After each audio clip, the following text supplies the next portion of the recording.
piece, which is really good. Pyro damage cup. Anti-crit damage mask. She has Constellation too. And if you haven't watched my, I think it's part of the 1,000 subscriber Q&A, which again, thank you so much for that. Thank you so much for all the support. But I pulled a C2 Klee. I won the 50-50 back-to-back. I got insanely lucky with that. And her talents are triple crowned. Next, we have Miko. And here is her stats. On an R1 Kakura's Verity. On a 4-piece Golden Troop as well.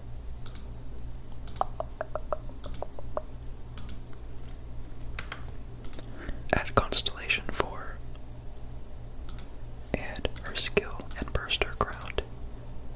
Her Constellation 4 is great because it gives 20% electro damage to the entire team when her skill hits, which is always hitting, so that's really cool. Yai is my sub DPS. Fischl is my next sub DPS, which her crit rate looks low. I think, yeah, she's completely missing an artifact, which is not cool. Interesting. Looks like I don't have enough Golden Troop pieces to put on her, so it looks like you guys were going to be swapping out for a 2-piece Thundering Fury. So she's running a 2-piece Golden Troop, 2-piece Thundering Fury. That's better. With an R1 Skyward Harp at Constellation 6, and her skill is crowned. Last, we have Chevreuse as my healer and buffer for the whole team. She has 40,000 HP, which is where her buff caps out at. And I have her on the R4 Dialogues of Desert Sages, which is the new event weapon for the event going on right now. It's one of the only 4-star HP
Klee wants to be on field, and those characters want to be off field.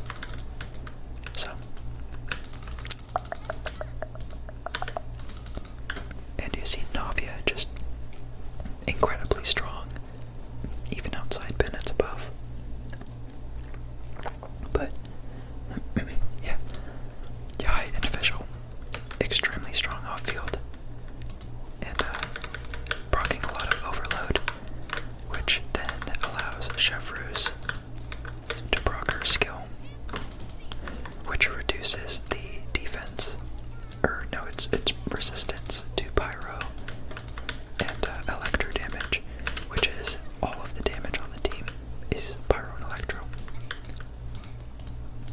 and the team makes it so easy to proc that reaction, and there's no bursts needed.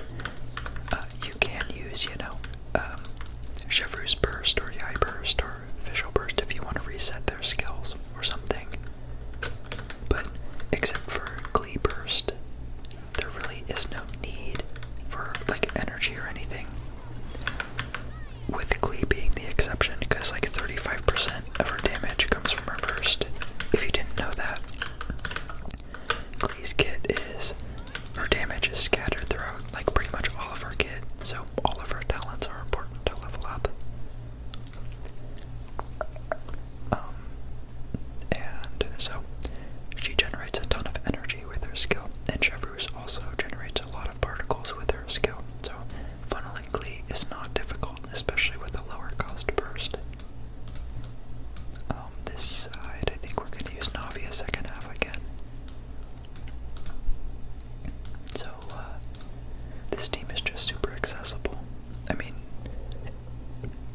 for like, if you have the characters, it's super easy to play and build. And, it does a ton of damage. Really recommend it. It's super easy to play, and the characters work so well with each other.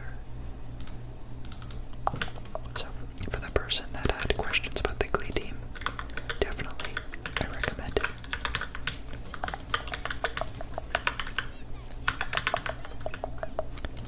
And that constellation 2 Klee that I got is really sweet because it reduces the defense of any character that gets hit by her mines by like 23%, which is really crazy.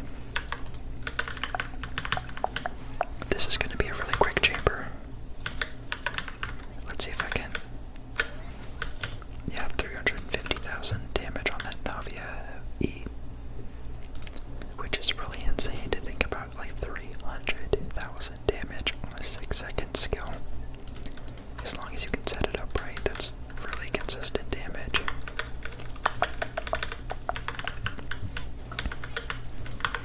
I'm also really happy that we finally got like a good 4-star polearm for support healers. The Fontaine craftable was, pretty okay, but the only thing is that the user of it had to be healed to get the energy effect, and even then, the energy wasn't great. But the fact that this is completely free and fully refinable without using like billets or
this one, I think we'll do the Klee team first half again because we can easily vape and overload these things.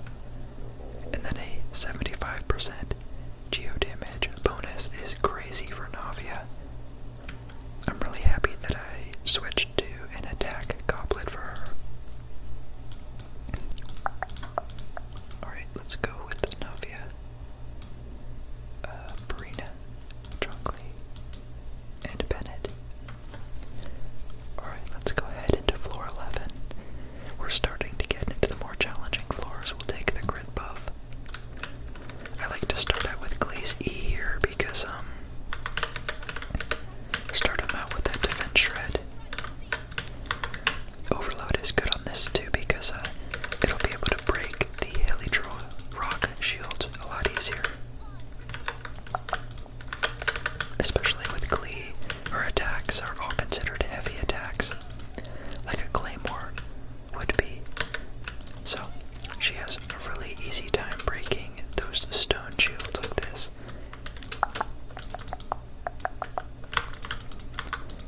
These enemies also get staggered really easily.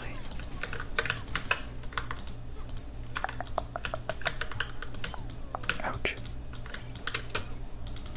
Gonna try to save my burst for the last wave if I need to. Oh, that's annoying. I'll knock them all off there with a really satisfying Fischl skill, or Chevreuse skill, I mean. Not bad. That team definitely felt really strong there. Alright, let's check out this floor. It's a bunch of mushroom things, it looks like. Okay, I wonder. I don't really want to use my skill on just one of them here. I wonder if they'll group up. It doesn't look like it. I was worried that one wouldn't hit the one on top. Oh, I wish I had an animo character here. If I had an animo character, I could just swirl them all together. But, you know, I guess Geo is pretty good and it's non-discriminatory in its damage. Any shield is not safe. That's not necessarily true. Geo doesn't do any like additional damage to all shields. It's just pretty neutral. Alright. Let's keep going with the Klee overload. I forget what this section is. I'll see if I can group them all. These guys are kind of scary looking. Okay, they're all, looks like not all. That one needs to dash at me. Alright, we'll start to set up our... Go ahead and activate Klee Burst. Yeah, I'm so happy I got Klee Constellations because her first one adds a chance to do a little burst of additional damage when she uses her skills, which is really fun because one thing I really love about Klee is just the kind of chaos of like little flower explosions that come up on the screen when you play her, and just adding more of that is just really cool, really fun to me, so I'm really happy with that. And then her second constellation is like her best constellation. Defense Shred is really rare in this game, and so providing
stunned or something. I think I'm gonna hold out on using my Furina burst just because they're so low already. I can't tell which one's which. Or where they even are. Is one invisible or something? I can't tell.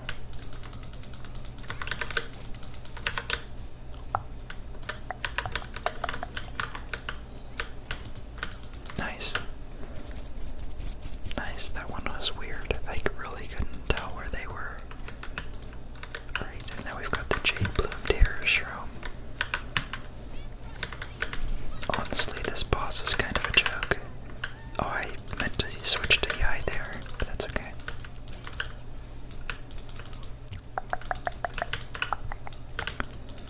Yeah, that's a pretty good example of how powerful this Klee team is. I almost killed it straight up.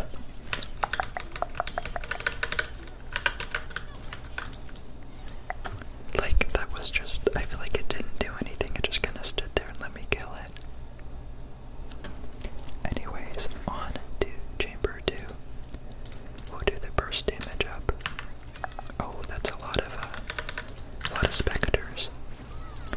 I kind of wish I had an animal character now because that would have been pretty useful in grouping them all up.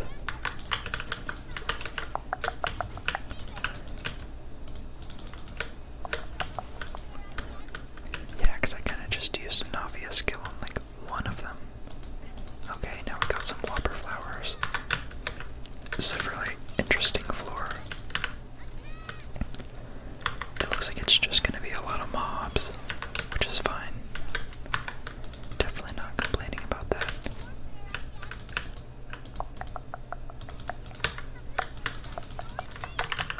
Alright, I wonder if we can. Yeah, we can. I was worried we would be able to petrify those guys. Oh, we've got a bunch of pyro shields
never mind, that wasn't as hard as I thought it was. But be careful, because I know if you're in Bennett's burst and it hits you with a oh, this is the one that, oh my gosh, ouch. I'm gonna retry that actually, because I knew that thing could like kill you, but I never knew it was that serious. Anyways, oh, they almost killed my Furina. But yeah, what I was trying to say is if you're standing in Bennett's burst, then be careful, because it can melt you. Ouch, I keep swapping to Furina thinking it's Zhongli, because I normally keep Zhongli in my second slot, but yeah, don't get melted by these guys. But yeah, this isn't too difficult. It looks like if you've got pretty good defensive utility.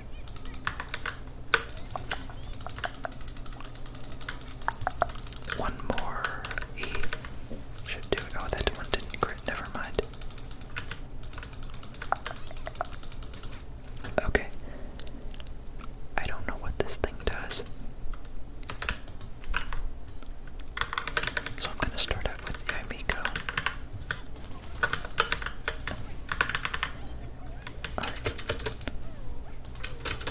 Oh my gosh. Guys, I don't know what this thing does. That's horrible. Oh, maybe okay, I'm supposed to plunge like that, I guess.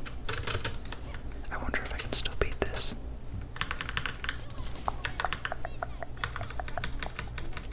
With just these guys. Maybe hit it with that.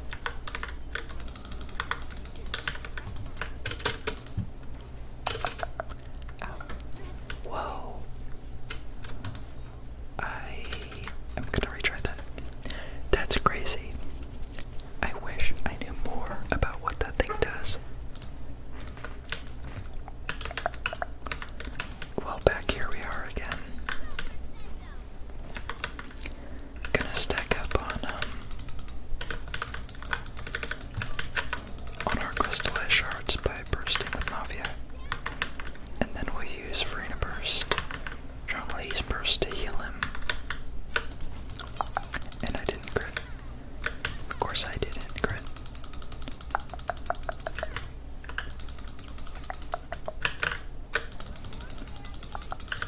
Whoa.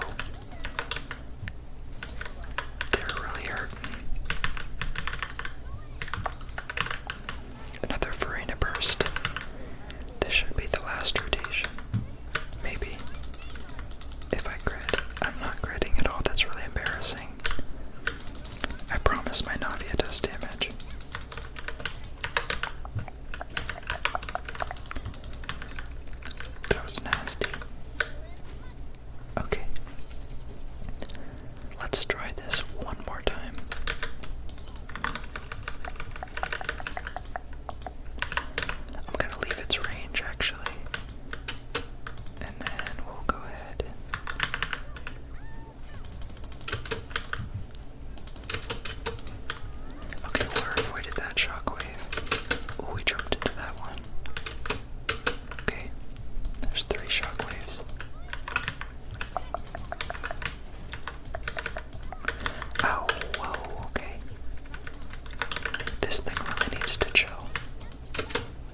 guess we'll skip through the 4 stars because we don't want those. Okay, we've got 4 5-star artifacts that can either be the Nighttime Whisperers or Song of Days Past. I cannot tell you how many Song of Days Past, maybe, Song of Days Past circlets I've gotten. It's ridiculous. But yeah, there was the Spiral Abyss. We can go ahead and claim our rewards. Right, let's go ahead and grab these. Not even 4 wishes. And we'll go ahead, turn them into Intertwined Fates. We've now got 64, so we have 126 effective wishes in the bank on the event character banner, which is great. I wonder if by 4.6, which is when Arlecchino comes out, she's going to be in the first half with Linny. I might have enough to have her guaranteed, and I'm thinking if I decide not to pull on her weapon, I have an R5 deathmatch that's just sitting there, which works great on her. Even the defense passive is good because of her kit. So yeah, we'll see. But yeah, that's it for this video. Thank you guys so much for watching, and I appreciate all your support.